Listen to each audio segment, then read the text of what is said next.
Now we are based on 1 hour chart. Okay, if we refer to our analysis in my last video and the price was here, we mentioned the possibility how of the possibility if we get a down move, because we mentioned the ways it's moving is a corrective. But as we can see, still we are within this corrective move. Okay, now we want to see whether we can get one more drop or still this one can continue. Okay, that means if there is a continuation similar to what we have here, we cannot get any buy setup unless this one become a as a flat. Even the next buy, if you want to look for buy after the dropout, we need to look for the sharp move line. Okay, this is the only way we can look for buy.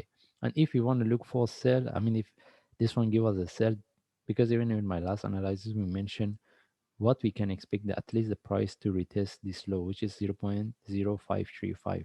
But by the way is moving is very corrective, and mostly when we have this kind of the move, we can expect for one more drop. Even there is a possibility for the continuation to tag the top, but if there is the continuation as a corrective, we cannot look for any trade setup for buy. By the way, you want to see how we can trade and what's the next.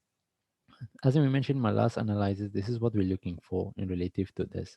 We want to see whether this is a correction for the continuation or not. But in this case, we move to 4 hour chart. Okay, if we extend our trend line, this is what we have it.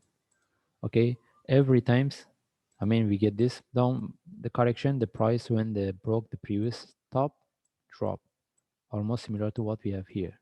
Okay, and every time you have this situation after we have this kind of the correction, we get the next move. But here what we get was sharp. This is what we have corrective. That's why mostly if we get one more, we can expect one more drop. If we get any one drop, the next reversal can give us a good trade. That means still we can, if we get this down move, we can look for short term sell, and if we get a after that, we can look for buy to break out of the top. Okay, and that means if we get any sell, we can look for trade. But right now, if we move to 1 hour chart, we don't have any trade set up.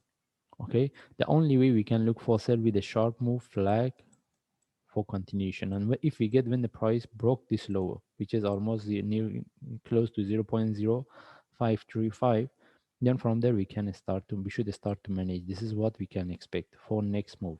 If we get this, we can look for this up move. But if there is a continuation from here, we cannot get any trade set up unless we get the sharp move flag. But even if we get the sharp move flag, whether we want to buy or not, whether we can get a good trade setup in terms of the risk and reward, because at that time our stop loss will be here. Okay, we need to see that. By the way, right now we don't have any trade setup, and the only thing is we want to see what we will get from here. This is a correction for one more drop or not, and can we expect to get similar to what we have here, sharply price move? Okay, in that case, the only way we can look for trade, for example, the one that was just example, if this one become a deeper correction, then we can have entry above this. It depends how deep it can go. Okay, because at that times maybe we can this one become a bit deeper, we can put this one in relative to each other. And the next move, if we want to have entry, what we expect the sharp move. If the price is not sharp, we don't need to stay. We don't need to have entry. We don't need to look for trade. By the way, right now we don't have any trade set up. The best is to wait and see whether we can get one more drop or not. Okay. In this case, we just follow the chart. If I see an update, I will share. Thanks.